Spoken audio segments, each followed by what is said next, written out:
welcome to this all-new episode of the Fairfax Sports Report. I'm your host, Monica Moore, and thank you for joining us this week for our action-packed episode. But before we get to all of the news and notes from football, cross-country, and volleyball this week, we want to thank the folks that make this show possible, our friends and teammates at CCI Screen Printing, for all of your screen printing needs at 703-978-0257. Also, don't forget to check us out on our brand new website. We've changed some things up for this new football season. We're at www.fairfaxsportsnetwork.com. We have player profiles, streaming video, scores, everything you need to know, so don't forget to check out our website. All right, well, joining me in the studio today, we are very lucky to have two of our favorite Friday night commentators, Wynn Ellington and Jim Clark. Welcome, guys. Thank you, Monica. How are you tonight? Good, thank you. All right, guys. Well, of course, we had the honor and privilege of doing the FSN Game of the Week this week, which was Herndon and South Lakes, and we have some highlights to show. But before we get into that, if you guys just want to give the folks at home some ideas of things to look for before we start this highlight reel. Well, I think you'll find that both teams started out evenly matched. I don't know. It was. I think the comment at the beginning of the game was whoever scores first is going to win. But then after the second quarter, the rain started falling, the ball got wet, and things just happened to go Herndon's way. Well, I agree with a lot of you on that, Jim. And this was one of those early season matchups that has a name to it, the Baron Cameron Bowl, named after the street that separates the two areas. And, you know, you're right. It did start out a very evenly matched up, both teams just trying to get their feet wet. And but, you know, in the end, one team kind of took it away. Yeah, they sure did. And figuratively and literally getting their feet wet on Friday night. So let's take a look at some of those highlights, guys, if you want to take us through them.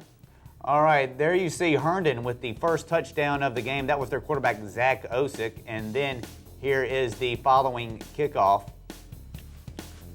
Now, you notice right after the Herndon team came down and scored, South Lakes turned right around, that you'll see here after this kickoff, and they came back and answered the call and scored again too. So that's why I say it was so evenly matched at the beginning of the game. And there you see a nice return by South Lakes. South Lakes has a lot of speed. They had their running back Jawan Jones and then Brandon Price. They've kind of gone from a passing team last year to a more of a run-based team this year. A little bit of a transformation, but still speed is the key. And there you see the Seahawks getting into the end zone.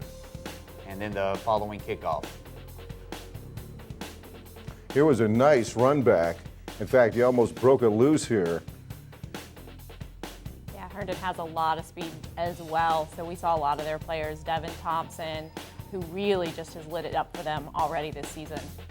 Herndon got very lucky there because that's one of those plays that you work a lot on. You know, you throw the ball up, pop it around, and try to come down with it. It's a great drill at practice.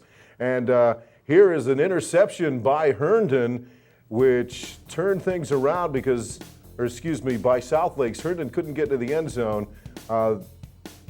South Lakes wasn't able to do anything, and as you can see, Herndon came back and scored a touchdown.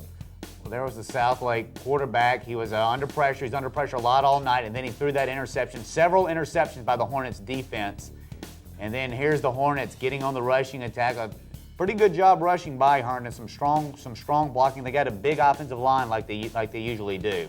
That was one thing we noticed about South Lakes and their quarterback was that every time he would throw a pass, if you look at some of the replays, as you see here, there was a lot of black jerseys there. A lot of passes he probably shouldn't have thrown, and maybe two or three he hadn't thrown, the outcome of the game may have been different.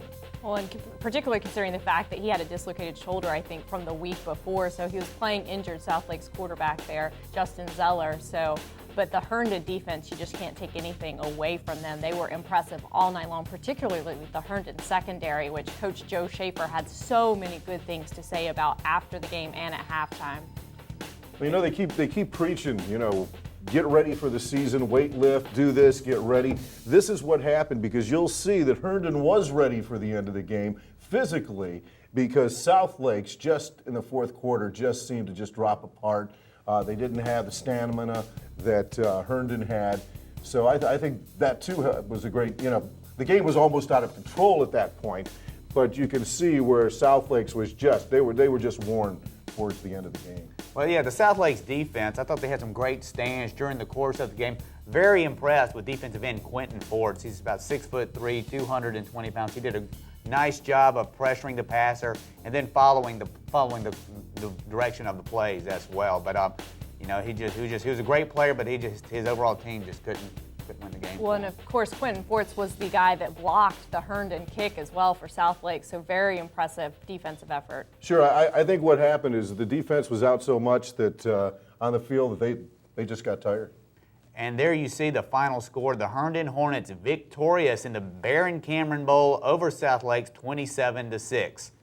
And Monica, you caught up with our players of the game afterwards. I did. I got to talk with Devin, Thompson, and Austin Moore, both our offensive and defensive players of the game. And let's take a look at those highlights. I'm standing here with our offensive and defensive players of the game, Austin Moore and Devin Thompson. Now, Austin, you are our offensive player of the game, but of course you played defense as well. How hard was it to play both ways, and which do you like better? I like playing defense. We can get real physical, and I just like that and hitting people. But playing both ways, it's not so bad when you have people that can sub in. Everyone can get together, and we can all work together and get the plays done. And Devin, in speaking with your coach before the game, I know you're a defensive specialist, but he wants you to play more on offense as the season progresses. Are you excited about that? Yeah, I'm really excited about that. Now, Devin, how hard was it playing in the rain tonight? Yeah, it's really hard because I have a visor and it gets real foggy in it, and I just had to concentrate harder on winning the game. Now, Austin, last season you guys got off to a slow start. This season you start out 2-0. How important is that momentum, especially heading into a tough Concord district? Well, when we play other teams, they're looking at our records and everything. And so when they look at that, they see us we're a good team and we're progressing very well. And we just that's like an intimidation factor for us, and it makes us better. Now, Devin, of course, this was last game, but I have to ask you because everyone wants to know, what was going through your mind during that 79-yard return last game? I was just trying to score, but I ain't gonna lie, I was kind of tired. And then I'm just following my blocks, and I just tried to dive for it, but I was short. Well, Austin, Devin, congratulations on a great game tonight. Thanks. Well, of course, Austin Moore and Devin Thompson are players of the game. Both of them played offense and defense. So while Austin was the offensive player, Devin was the defensive player. Both had sensational nights. Now, guys, let's talk a little more about this Southlake team since you guys got to watch them all night. They are going to be playing in a tough Liberty district this year. What do you think they need to work on and really improve on before they start playing teams like Stonebridge? Well, I think, you know, the line play, pass blocking is definitely a key for them. They had trouble containing the Herndon pass rush, and they have a new quarterback this year, so trying to restart their passing game is a big issue. And Herndon did put a lot of pressure on them. They do have that great running attack, like I did mention, and then but defensively I thought they did pretty well. But it's just I think a lot of it is at the interior line positions and just winning those battles up front. Absolutely. Well, not a season do two games make. There's a lot to work with there. They got a great kicking game. They got a great defense. They just have to get a little bit more cohesiveness on offense. They've got to work together. They've got to get those plays out. Their quarterback has got to make sure that when he throws that ball, there's a receiver there and not all the black jerseys that we kept on seeing. He's got to use his brain a little bit more, but of course, what is it? The big school in that district, excuse me. Stonebridge. Stonebridge, right, excuse yes. me. Stonebridge is a big obstacle. Do I think that Southlake is going to be at the top of the Liberty District in 8 or 9 weeks from now? No. But I do think that if they work a little harder, quarterback watches what he does when he throws those passes, that they could be in the hunt. Well, and one very interesting thing that Coach John Ellenberger talked with Wynn and I about before the game was the fact that they're one of the smaller schools in the district, but they've just benefited from the redistricting. They're now getting the Fox Mill kids that used to go to Oakton. So instead of having 25 kids coming out for freshman football, they had 43 this year. So it's going to be interesting to see Southlake, which has been a team that hasn't been able to really challenge in the Liberty District for a while. Maybe with some of these new players on their roster, they got 4 transfers this year, which was just great for them, both of their new quarterbacks. So we'll see how Southlake can continue to develop as a program. So. I will tell you this, I used to referee high school football. I've seen Southlake before. I saw them this year, new team, a little more work. They're going to be in the hunt every year. And you can't say enough good things about Herndon. I mean, they started off last year, of course, with a lot of losses. I think 1-4 is how they start off. This year, they're starting off 2-0. And Coach Joe Schaefer talked a lot about the confidence his players have developed for this season. Were you guys really seeing that in the stands? And what really stood out to you guys as things that were very impressive about this Herndon Hornet team early? I think this is a very improved Herndon Hornet team. I think they still have some momentum coming off of last year. They had some big wins over Robinson and Oakton at the end of the season. And then they've had, they beat Parkview in their opener. And Parkview beat them pretty bad in the opener last season. But I see a new level of toughness out of this Herndon team. I completely agree with you. They're more of a tougher blue-collar team, and they seem to have a lot more confidence to them and more of a little bit of a swagger to them, I would say. And a lot of that could be, how much time they're spending in the weight room. That's where confidence comes from. When you know you can make it from point A to point B, still feeling like you did when you left point A, you have a lot of confidence, and that helps a lot in the game. But it's the physical strength and things that each team has that gives them that confidence to know that, hey, they can match up and play every second of ball game with whoever they're playing. All right, well, a great game. Again, you can catch that. We'll be replaying that back, so if you want to check our website to see the times that you can catch Herndon and South Lakes. But now let's talk about some other Concord District teams in addition to Herndon. So let's take a look at what the standings look like in the Concord District starting at week 2. So when will you take us through the standings? All right, up at the top, a familiar team at the top, the Westfield Bulldogs at 2-0. They're on a 17-game winning streak, going back to last season, the defending state champions. Below them, the Oakton Cougars returning a lot of starters this year. Big expectations. They're at 2-0. Then you see Chantilly at 2-0. Herndon, who we've just discussed, 2-0. Robinson, they had the big win in their opening week against Lake Braddock, their big rivals. But then this past weekend, Stonebridge avenged last year's loss to the Robinson Rams. Pretty big, 49-7. The Rams at 500, 1-1. Centerville at 1-1. They lost to West Potomac in their opener in kind of a shootout, 35-28. But then they had a big win over TC Williams, 36-7 on Friday night. Fairfax, they are at 1-1. They lost to Woodson, pretty big in their opener, 41-6, and then they beat Marshall last week. Absolutely. So, guys, lots of Concord District teams already having a great season so far. And the first to talk about, of course, Westfield. Now, I think when a lot of people were looking at their newspapers on the Saturday after week 1, they saw that the score of that Westfield-South County game was 9-7. And that probably shocked a lot of people because they're used to seeing much bigger offensive numbers for Westfield. Westfield recovered during week 2, 26-13 over Lee. But where is their offense going to come from this season after losing so many starters from last year? Well, so far their offense has come from Jordan Anderson. He has been the workhorse for the Bulldog offense. Westfield's the transfer running back from Annandale. He has run for over 300 yards in just 2 games this season. He had over 200 against Lee, and then he had, I believe, 113 against South County. But, Westfield's kind of become tailback high. I mean, Evan Royster from a few years back, and then last year, Brian Kennedy, well, it was over a 2-year period. Brian Kennedy and Steve Sabat, and now Jordan Anderson is the one carrying on that tradition.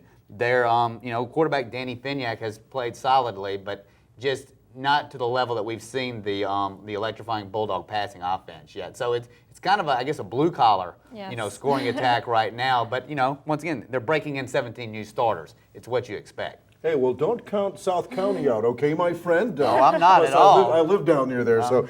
But no, South County is no longer a new school anymore. They've got their coaches into play. The kids have been going there for a while. They've been under the system. Hey, South County may be the surprise of the Patriot District this year because Westfield. Come on, you got to admit, Westfield is like. It's like starting your school out with your season out with Robinson, Westfield. I mean, that's like the worst nightmare you can possibly have. So here's South Lakes is, like I said, they've come into their own. I think you're going to be very surprised what you see out of South Lakes this year. South County. There's too many Souths in this. You mentioned South Florida too.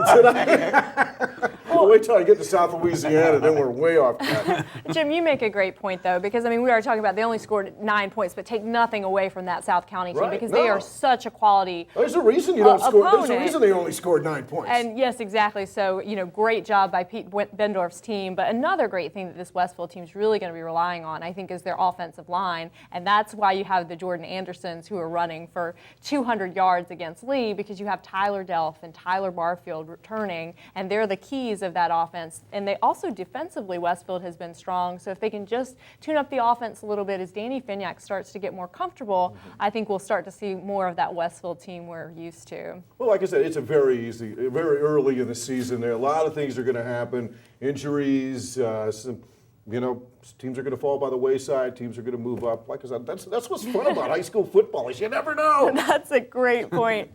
And speaking about you never know, so the Oakton Cougars last year had a tough season, a disappointing season for them. This year, off to a great start. And I know last week we covered the Oakton-Madison game. So what are the big things that's helped Oakton get off to this 2-0 start? Well, Oakton had a tough time with Madison, but, that's one of those rivals. The schools are also close to each other, the Outback Bowl, and you can throw the records out the window with that one. But they had a lot of penalties in that game and a lot of turnovers as well. They kind of ironed out the kinks, during the week, and then they came up big against Annandale, winning 37-7. So, a lot of, I think you really saw Oakton's potential in their last game, and it's just a matter of, they have a tough schedule playing in the Concord district and then just being up week after week. But they have so many key players returning. Linebacker Jack Tyler, running back Trey Watts, and then they're so high on their dual quarterback system. Yes. One school of thought is you need to stick with one quarterback and then go with that. But Oakton, they are committed to using both Ryan Harris and Chris Coyer, and both quarterbacks had really big games against Annandale. Just an overall, a great balanced win, both sides of the ball, running and passing. And before the game, we talked to their head coach, and he said, they're a team in transition. They're working very hard. The two players that you mentioned are the two leaders. He's had to rely on them. They've stood up. They haven't been selfish. They've tried to teach the other team. It hasn't been all about them. And I think you're starting to see that's what's clicking for Oakton. Well, excellent. And, speaking of the fact, as you've been saying, Jim, I mean, it's a long season, and we can't expect for these teams just to come out and play to their top potential. And some of the big-name teams, Westfield, Oakton, struggling early on. And then you have Chantilly, who had a really tough time against Langley last Monday night. I think in the first half they had 2 fumbles and 8 penalties and just a really tough time. After the game, Torian Pace says he felt they went into the locker room with a loss. And so Chantilly, what can we expect to see from them based on their first 2 weeks' effort?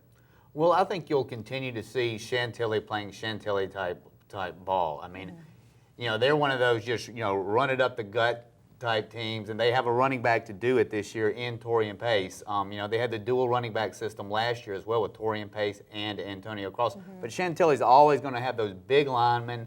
They play tough defense, and they're not a huge passing team. Although they did pass a little bit more back when they had Nate Ward. But a lot of times with Chantilly, their big receivers are they throw it to the tight end a lot. It's kind of a blue collar tough team, and I think we'll continue to see that. It's just a matter of them playing to their style each week, being able to know what kind of team they are, and then just fulfilling that potential each week. But you'll just see run up the guts, knock them backwards. And I'm not real up to date on that, so I won't say a lot. I will just say that when you go in feeling like you've lost a game when you've actually won it, that's a good thing.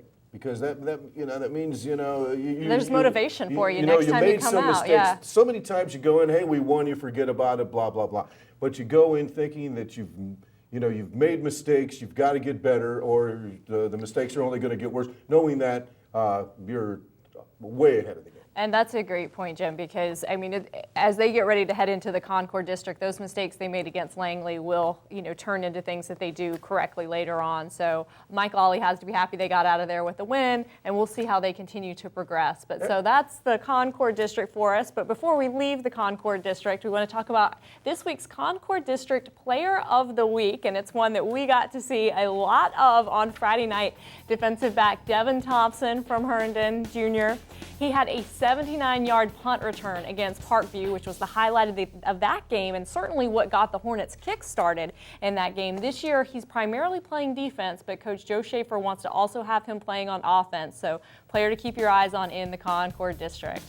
All right, guys, well, that's the Concord District. Let's move on now to the Patriot District and see what the standings look like after 2 weeks of football. Jim, if you want to take us through them. All right, this is my favorite district because my son plays JV for Lake Braddock. So West Potomac on top. They're 2-0 so far this year. Lake Braddock had a tough start with Robinson the first week, but they came back last week against Woodson. They're now 1-1. Annandale 1-1. South County, oh, you got to give them a lot of credit for their game against Westfield. They're now 1-1. Hayfield is next. Hayfield, they look like they're coming alive. They were a little worried after the redistricting about some of the players they were going to get, but so far so good. West Springfield, that's the biggest disappointment and the biggest surprise of the Patriots district. They were supposed to like run all over everybody. They have done exactly the opposite. They are 0-2. TC Williams 0-2, and Lee down at the bottom 0-2.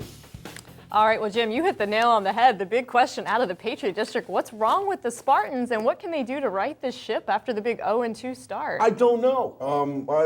It's been written about many times. We've discussed it many times. I don't know. I don't know what the problem is there, but they better find out what it is real fast and fix it. Win, any thoughts? Yeah, I'm going to play the role of Spartan defender here. All right. The real problem that they are having is for right now, while they're 0-2, is their schedule. I mean, they started off with Stonebridge, who, that's not a huge surprise losing to Stonebridge. I mean, they came into the season pretty much the expected best team in the whole northern region. And then next they placed Edison. Edison is a high caliber team. They lost to Edison by 1 point. I mean, that was a really tough game. Edison has just incredible speed. If any, they probably have more speed than anybody else in the northern region. And next up, they got Robinson, who's going to be looking for revenge too. So the problem with, West Springfield haven't played any Patriot District teams yet. When they start playing in the Patriot District teams, you will see Bryn Renner just throwing the ball all over the field. 50, they'll put up the 40, 50 points a game. Of course, the defense may be their Achilles. I admit the defense is not because that was my argument. I was going to come back at you. So that's, the defense does need to improve if they want to, make it to the playoffs. I think they will make it into the playoffs. Well, and that was their problem last year, was that they didn't have defense, and that was the big thing everyone talked about over the summer, and people were really hoping they were going to come back and really be able to challenge for this with that defense. And of course, yes, they were missing Brandon Bailey against Edison, which is a huge loss. He was out due to that heat exhaustion. But if they really want to make it a run at the state championship, I feel like they got to get the defense fixed, figure out a couple more things with that. They do got to get that defense fixed, but as far as going back to last year too, the defense last year was improved over the defenses from several years ago, and that was a big reason why they had such a great record, last year. But right now, I think the big problem right now is just they played Stonebridge and Edison. I'm going to disagree with you because I think that if you're going to beat the big boys, you better beat them. If you're going to play with them at the end of the year, you better beat them at the beginning of the year, and you better win all your games or as many games as you can. But I'm just saying they haven't played any Patriot District teams yet. So I understand that, but they've been playing teams that they're going to possibly meet, and they've in the playoffs, and they've showed absolutely nothing. All right, guys, well, let's talk about one more Patriot District team before we move on. And Wynn, I want to ask you about this because I feel like last week when I was really high on West Potomac, I was getting a little naysaying here in the studio about whether or not they were going to be the stellar team. And I think they have been the standout of the region, the big surprise. So I want you to tell me if you've changed your mind a little bit, or correct me if I'm wrong about your feelings about West Potomac last week. I really don't remember making any negative comments about West Potomac last week. Now. But, back to West Potomac's performance coming out of the starting gates, they've been just red hot here. The big win over Centerville. Centerville's a tough team. They're a challenging team. Centerville's going to play you hard, and, a lot of times when the Concord and Liberty District meet, the Concord and Patriot District meet, the Concord team usually wins that battle. But, West Potomac representing the Patriot District very, very well, getting the big win over Centerville in, kind of a shootout, as I mentioned earlier, 35-28. They lost some key players last year. Offensive lineman Jimmy Bennett was one of the best players, one of the best linemen in the whole state.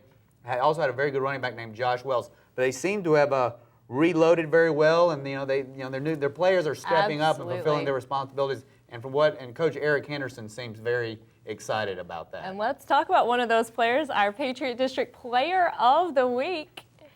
Got it coming up here. Christian Rodriguez, K-Rod, from West Potomac Senior. He has had 5 touchdowns in 2 games, had that 75-yard punt return against Mount Vernon. Of course, after one of those, he celebrated in the end zone with that front flip and got that unsportsmanlike conduct call. But he is an exciting player to watch. He says that he feels like he is the Randy Moss, his quarterback. He feels like it's Tom Brady, and he feels like they are going to be huge in the region this year. All right, guys. Well, moving on, we not only were at the Herndon game this week, but we also have some highlights for you from the Lake Braddock-Woodson game to show you our second game of the week. We were there for that exciting matchup, and guys, take us through it. All right, well, there's Zook. Zook is a great kicker, by the way. I've seen him do about 45, 50-yard field goals in practice, so he's a very good kicker. And he starts out the game with a field goal. And so Lake Braddock, the Bruins go up 3-0 early. All right, here's Woodson. Quarterback Connor Riley, the transfer, hits wide receiver Max Wazenager. Wazenager, a very talented wide receiver. He had over 100 yards receiving in this game. And there's Woodson, running back James Johnson, right up the middle, running behind his lineman. I thought he fumbled right there, but no, he gets the first down and then he gets stopped. There's another play up the middle. Woodson on the scoreboard. Lake Braddock, if they ever get their offense working, is going to be very successful. Their defense is very, very tough. Yeah, Lake Braddock, a very much improved program over the last few years. They're just trying to balance it out both offensively and defensively. There you see a long pass that the Bruins completed. That's quarterback Michael Newbrick. He's demonstrating quite an arm there. And they are another team, this Lake Braddock team, that has 2 quarterbacks that could equally play the position. Of course, as you just said, Michael Newbrick, and then there is also Ryan Curtis. Both are sensational athletes, and so Coach Poythress is having to decide which one of them will get the starting responsibilities, or he might mix it up all season long. I think you're going to see Jim Poythress leave it the way it is now. Mix it up because it gives the defense just some different looks and confuses it just a little bit. There you see the Bruin defense getting the sack on Connor Riley. Well, this was a competitive game. Riley out of the shotgun. He fires it again. And there's Wazenager. Wazenager, just a very talented player. He's not big, but he is just lightning quick. And heard him interview before, too. He's got a lot of confidence. He's got a little bit of a swagger to him as well.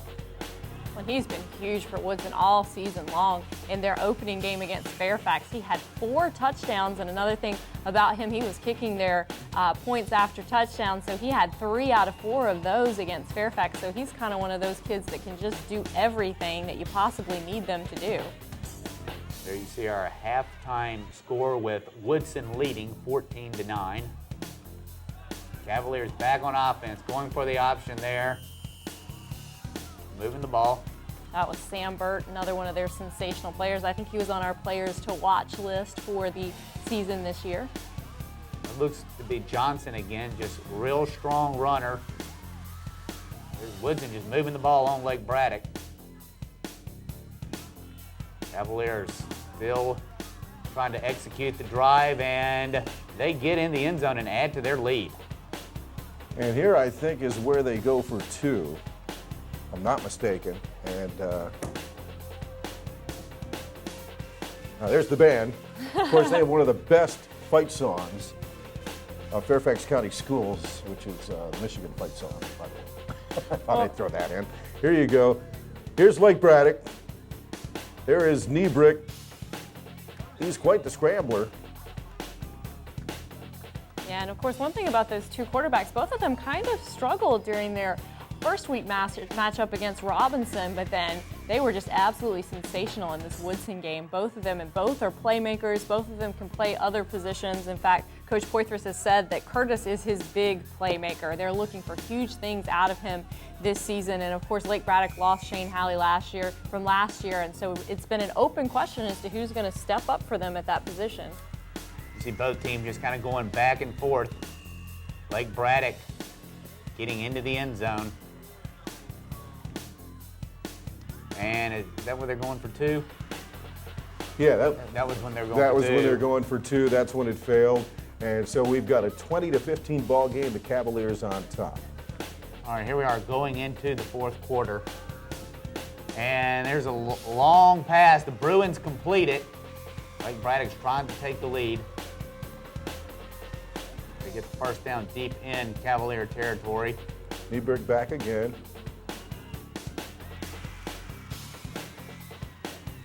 Just a great pass there. Great catch also. And there they sneak it in for seven, rather. Such a competitive game, both these two teams.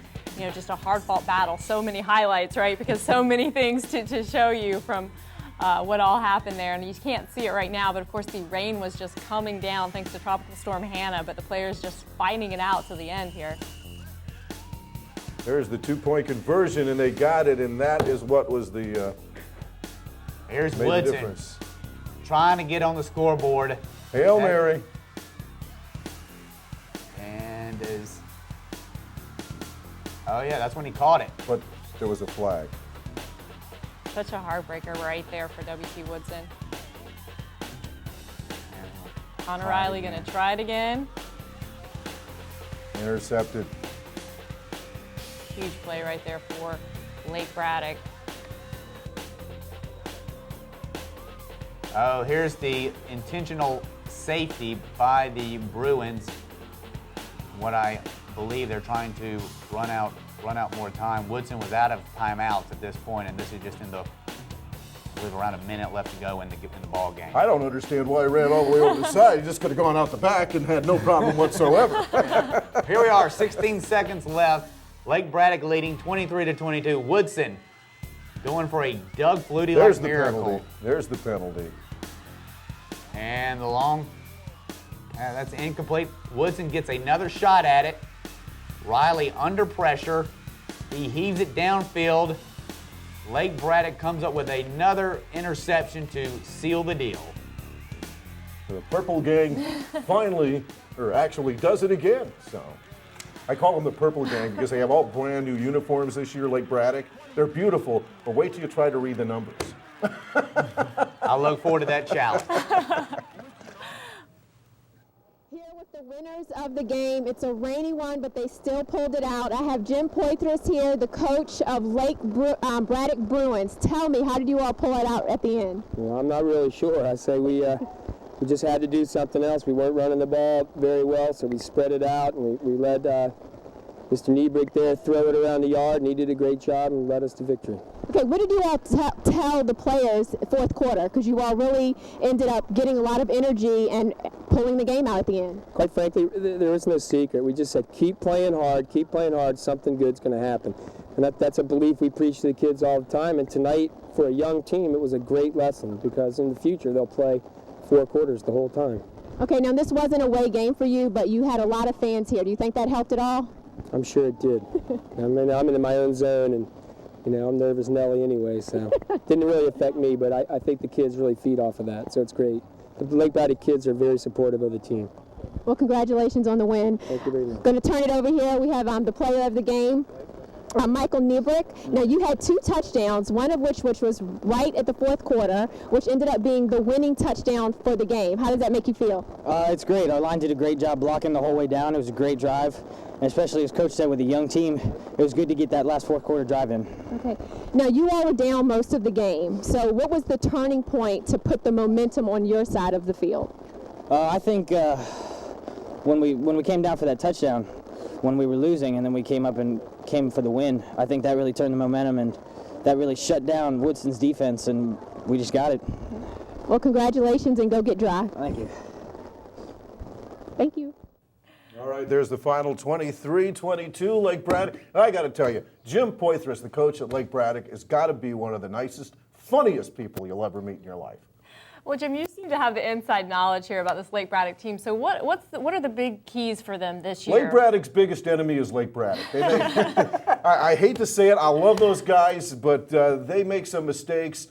sometimes their heads seem to go to the Bahamas for about 10, 15 minutes during the game. But once it always seems when they get a little behind, they do much better because they get their heads back in the game and they seem to do much better. But I'm crossing my fingers for the Bruins this year. I think their time has come. They went from just being one miserable team to when Poitras took over. I think they lost every game. The year after that, they had the biggest comeback in state history. Last year, they had a great season.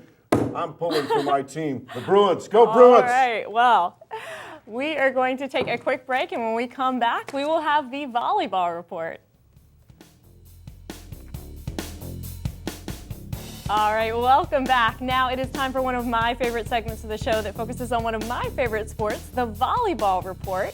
Now, as you know, each week I compile rankings, and I compile these on Sunday, so they do not take into account what happened last night. But let's see what things look like on my rankings on Sunday. First of all, Chantilly at the top, 2-0. Of course, they beat Lake Braddock last night. Now they're 3-0, followed by Centerville, Westfield, Herndon at 2-0, and Robinson at 2-1. Now, the biggest thing you will notice from the rankings is that, first of all, they're all Concord District teams, and secondly, there are some notable absences from my list, Stonebridge and Langley from last week. So let's talk about what happened. Stonebridge got off to a slow start this season with some losses to Herndon and, of course, Loudoun Valley, but a lot of that's attributed to the injury to their setter, Lily Vera. She returned last night for their big matchup against Centerville, which they won 3-0, and she returned with a vengeance. She had 29 assists, 14 digs, and she got a lot of help from her teammate, Christine Beckham. She came up huge with all the stats. She had 12 kills, 13 digs, and 18 service points. So congratulations to the Bulldogs. It looks like they're riding their ship. So I would imagine they will be back in my rankings pretty soon. Langley suffered some huge losses as well, but let's talk about the two teams that have made their way into my rankings. Herndon having a great season so far, led by Steph Drahosel. She was one of my players to watch. She was a big reason they beat Langley 4-1. So keep your eyes on them because they are looking sensational. And then this Robinson team, I cannot say enough good things about them. They have so many sensational hitters. Susie Murach among them. She is so consistent. She has been outstanding. So Robinson, I think they could shake some things up in the Concord District. Finally, I want to mention a player that I haven't got to talk about yet this season. She wasn't on my players to watch list, but she has really been catching my attention, and I think she could really do some big things for her W.T. Woodson team, and that is Tiffany Vu. At the beginning of the season, her coach, Lynn Palashek, said that he'd like her to try out the libero position, see how she does with it, and in her first 3 games, she has had 83 digs, which in my book is pretty impressive. So I'm going to keep my eyes on her this season. I think you guys should as well. So I'll be back next week to see how it's shaping up, but I would not count out Stonebridge for long. I think they'll be back in my rankings pretty soon. All right, so that's it for volleyball this week. We're going to take another short break, but when we come back, we'll get right back into football and start talking about something I know you want to hear about, which are those Stonebridge Bulldogs. All right, welcome back. Well, we have been talking about a lot of football, but the team we haven't talked about yet, as I said, those Stonebridge Bulldogs. But before we talk about their performance so far this season, let's see how the entire Liberty District has shaped up now that we're heading into week 3. When will you take us through the standings? Stonebridge Bulldogs at the top of the food chain with a 2-0 record, followed by Langley, 1-1. Langley giving Chantilly a tough game in their opener. Then Langley beats Thomas Jefferson in the second game. Woodson at third at 1-1 as well. A lot of teams in this district at 500. Marshall also at 1-1. Thomas Jefferson at 1-1. South Lakes 0-2. McLean 0-2. And then at the bottom, kind of surprisingly, the James Madison Warhawks at 0-2. Well, guys, I'm just going to go ahead and ask it because everyone in the region's been asking it for the past 2 weeks. Can anyone beat Stonebridge, and if so, how? Sure, someone's going to beat them, okay? I think what you're going to see within a year or so, you're going to see Stonebridge head on over to the Concord District, and you're going to see Fairfax maybe move on in to the Liberty District because that Stonebridge is just such a powerhouse, and if they're going into every game just blowing them out, I mean, first of all, what fun is that for the team? What does that do for them? So what does that do for the kids? So I think that they really need to look at that somewhere down the line. But, you know, the interesting thing there, Jim, is, and Patrick Thompson said this, he said that he read an article where a lot of people were saying that Stonebridge still can't compete with the Concord district. They kind of have this chip on their shoulder because they still think that people think that they can't compete with these teams. So I do feel like, I mean, they're playing for something this year, and that's to make a name for themselves. They said that Robinson win was one of the biggest wins in their history, not only to avenge the loss from last year, but because they are out there trying to prove that they can play with these Concord district teams. Oh, I think they can. You know, you say they have a chip on their shoulder. You know, the best way to get the chip off the shoulder is to put it on somebody else's. I totally agree with you as far as Stonebridge. I mean, Stonebridge is the dominant team in the northern region right now, regardless of being Division 5, regardless of being Liberty District. I mean, heck, they're 32nd in the nation. You know, big win over Robinson, avenged last year, and you're right, they were playing with a chip on their shoulder. They are just a complete team. They are, you know, a dominant program. They got it going on talent on both sides of the ball. They're balanced, the run, the pass, and you saw that all demonstrated in the game against Robinson, in which they win, you know, 49-7, and against West Springfield they were ahead 42-7 before the Spartans staged a little comeback here. But yeah, the district is there to lose. You know, it's there to lose. They put in their second team, and the Spartans staged a comeback. But on their first 3 offensive possessions, they scored against a really good West Springfield team. I mean, we've talked about defense maybe being a problem for them. And yeah, when you look at the numbers, it's like 91 points that they've scored, allowing 35, and that was mostly their second team that allowed that. And I think that the big question for them coming into the season was offense. How are they going to replace Ryan Moody? Who was going to step up for them? And you've got Prince and you've got Allen. Prince had 4 touchdowns against West Springfield. Allen had 3 against Robinson. So I don't think they have any problems that I can see, but we'll see what some other teams can do with them. But I don't think anyone in the Liberty District can touch them. Yeah, I get a big kick out of. There's all these holes. These coaches are freaking out. One guy's leaving and all that. Next thing you know, the next year they got somebody just as good, and everything seems to work out. You know what I'm saying? Is every year something seems to work out. Somebody comes in, steps up, takes a place. Plus, it's good coaching. You know, over the years, you learn that system. Mm-hmm. You learn what they want, and you know, you may not be the best guy in 11th grade, but when you're a senior, you've had that year to think about it. You know, your mind works, and you show up for practice in your senior year. You're ready to go, and you know, you're just as good as the guy that left. Yeah. All right, and another team, of course, that has looked pretty good so far is Langley. We talked about their matchup against Chantilly. I think they played Chantilly really well. They had a lot to be happy with. And their quarterback, I've been very impressed with him so far, Danny Pritchett. Do you guys think that there's any chance that they could make a run through this Liberty District? I don't know if they can challenge Stonebridge, but... Yeah, I think the door, the way to the playoffs is through Stonebridge. Well, Langley, now I want to you know, kind of say something to both of you right now. Earlier, when we were discussing the Chantilly-Langland game, the two of you were discussing mentioning how that was not an impressive win for the Chargers, and now we're talking about how great Langley is. We need to make a decision. Was it a bad, you know, performance, substandard performance rather for Chantilly, or was it a, you know, an overachieving performance for Langley? Langley under Coach John Howerton, those guys are scrappy. I mean, they will fight hard. But my response to you, Win, is that Chantilly was hurting Chantilly. It's just like what Jim was talking about earlier with the Lake Braddock team. It was Chantilly making all those mistakes, dropping passes, fumbles, all the penalties that they had in that game. I do not take anything away from Langley. I think they're a team to keep your eyes on. But Chantilly in that game, I just felt like they were working out some kinks. Maybe it was because it was a Monday game. It was a holiday. School started the next day. But I think we'll see them improve on those little mistakes. But yes, Langley, sensational team. Yeah, I think what you're going to see now is, now that the districts have started out, everybody's played their first 2 games, they've settled down. I think you're going to see a whole different season starting this Friday. And I think halfway through the season, we'll be able to have a pretty good idea who's going where and who's not going where. All right, well, let's take a look at our Liberty District player to watch. There is no surprise here. It's Patrick Thompson, the quarterback from Stonebridge, the senior. Of course, a lot of people thought he might not even be playing quarterback for 6 weeks because of his hand injury, but you see his stats there from weeks 1 and week 2. By the looks of those stats, you could not tell at all that he has an injured hand because he was the story for Stonebridge on week 1 against West Springfield and week 2 against Robinson.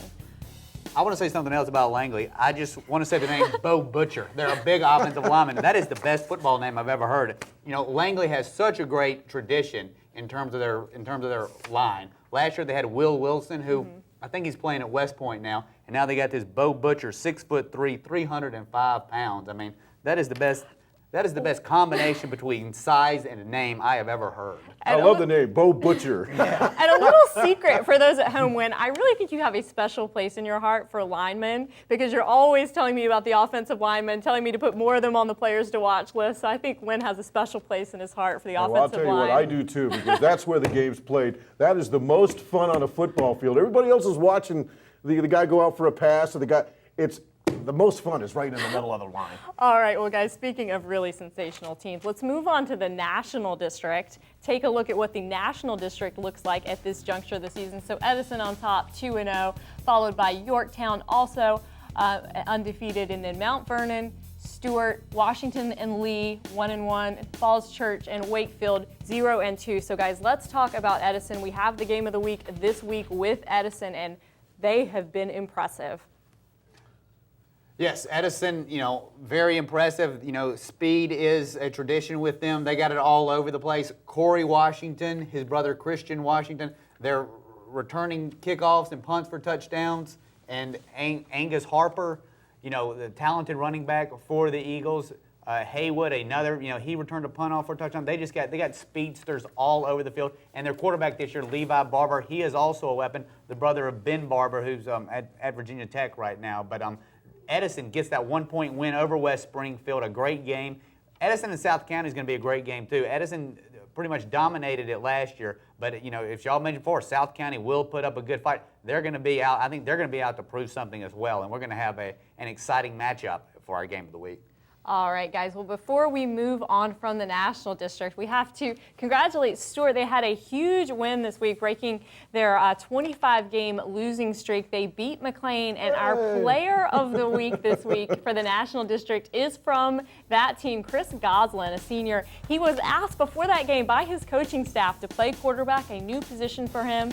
He was 10 for 15 in passing, 214 yards, 4 touchdowns. Sensational game by him, also by his teammate Chris Ventura, who had 2 touchdowns. So congratulations to Stewart. They're under new head coach Roy Ferry. So there's changes and things over at Stewart. He came from Centerville, so we'll see if they can put some more numbers in the win column this season.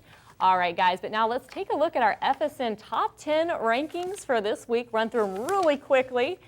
So here we have it. Win, if you'll take us through the first few. All right, at the top, the Stonebridge Bulldogs. Number 2, the Edison Eagles. At 3, the Chantilly Chargers. 4, the Oakton Cougars. 5, defending state champions, Westfield Bulldogs. 6, Monica Moore, your West Potomac Wolverines. At 7, Herndon. At 8, Robinson. At 9, South County. And at 10, those scrappy Centerville Wildcats. All right, guys, so before we move on from football, a couple of huge games this week. So really quickly, I want you guys to give me your expert picks about who's going to win the big ones. Experts winner. We'll start off with the one that we're doing on Friday, South County and Edison. Jim, who you got? I'll go with South County. I think they felt after what they did last week that they can beat Giants, and I think they're going to do well. Win? Edison Eagles by 10. I'm with you, Win. I'm going to pick Edison as well as the tiebreaker. Really excited to see the Washington brothers and Levi Barber. But now here's another big one for you guys. Robinson, West Springfield. Can West Springfield right the ship this week, or is Robinson on a roll, Win? Well, Robinson's not on a roll, but I do think that they will have a very tough weekend practice, and I think they're going to beat West Springfield by 3 points, between 3 and 6 points. That's impressive. Is what I would say. Robinson also lost that tough game in the playoffs to West Springfield last year, and I think that may have an effect in their motivation.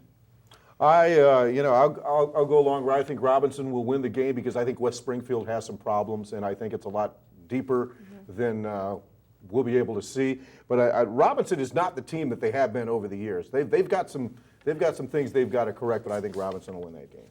All right, and guys, the team we saw, Herndon, squaring off against Langley, this team we've talked a lot about. So Win, I want to know who you got, Herndon or Langley. I'm going to go with the Herndon Hornets.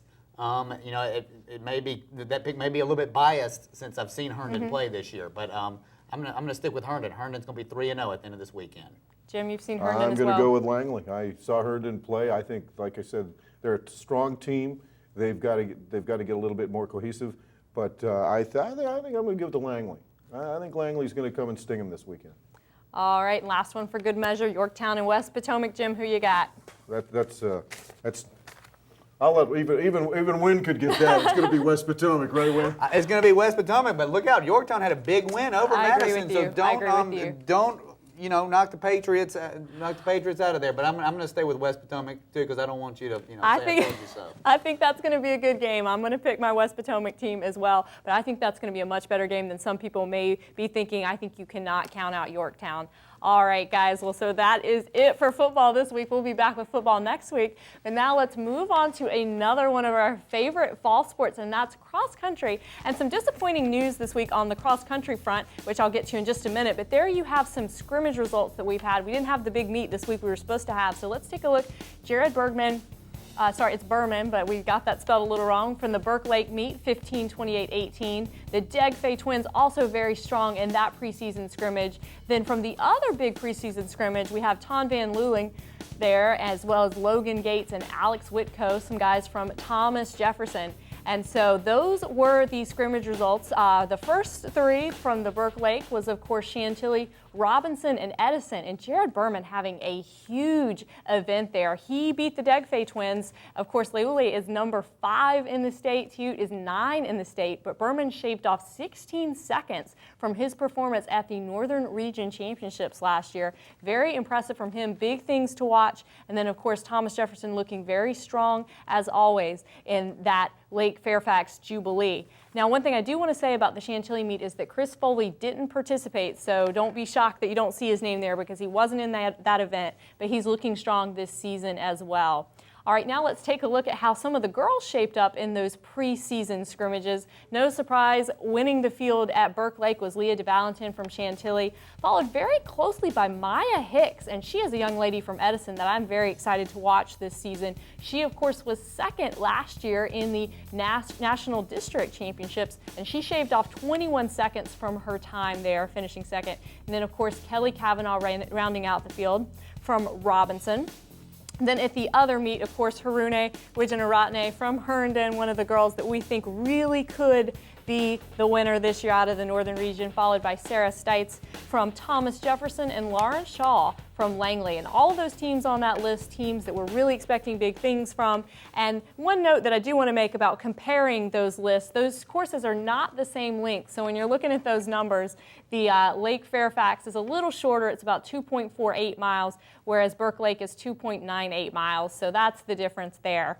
But all right, so that's it for cross country. We did not have the Great Meadows Invitational this weekend like we were supposed to have, which was supposed to be this amazing meet. So unfortunately it was rained out due to the hurricane, but I'll be back next week with more cross country notes for you. But speaking of notes, we have some very interesting news and notes about some alums from the Northern Region, Wen. We sure do. Several former Northern Region performers had big weekends this past Saturday and Sunday in the college and professional ranks. First, we'll start off with Eddie Royal. Welcome to the NFL, Eddie. In his pro debut with the Denver Broncos, he caught 9 passes for 146 yards and 1 touchdown in the Broncos' 41-14 whooping of the Oakland Raiders. His former teammate at Westfield, Evan Royster, a 2006 grad, he was the Big Ten Player of the Week for the Penn State Nittany Lions as he ran for 141 yards and on 17 carries and 3 touchdowns in the Nittany Lions' 45-14 win over Oregon State in Happy Valley. And then on the defensive side of the ball, the stats may not be as fancy, but former Robinson safety Chip Vaughn for the Wake Forest Demon Deacons, he had a key fumble recovery that led to a touchdown in Wake Forest's 30-28 victory over Ole Miss. Congratulations, fellas. And in other alumni notes, even though this one's on a little more of a sad note, Oakton retired the jersey of one of their former players, former defensive end David Sherritt, because he was unfortunately killed back in January in Iraq fighting for our country. They retired his jersey, and they have also established a scholarship in his name. And so our sympathies go out to his family, and that was a beautiful thing that Oakton did this past weekend. On a brighter note, to end up, I want to congratulate Kat Lanigan and Claire Lanigan, two of the varsity volleyball players from Westfield High School. They were honored this past weekend, winning the President's Volunteer Service Award, so congratulations to those two Bulldogs. All right, well, we've had an action-packed show again. Don't forget to check us out on the website where we have streaming video, articles, everything that you want to see there. So www.fairfaxsportsnetwork.com. Also, again, we have to thank our teammates at CCI Screen Printing, our sponsors, 703-978-0257. All right, well, guys, thank you so much for all of your insight. Of course, we'll expect to see y'all at the Edison South County game this weekend. Going to be a huge event. As we said, so many players that we're going to want to watch there. And so I'm very excited to see the Washington brothers, Levi Barber and Vaughn Lewis. You never know what he's going to throw out there for you. So everyone, thank you so much. Until next week, we will be back with an all-new episode of the Fairfax Sports Report. But until then, definitely check out Herndon South Lakes on television and go see our website. We'll see you next week.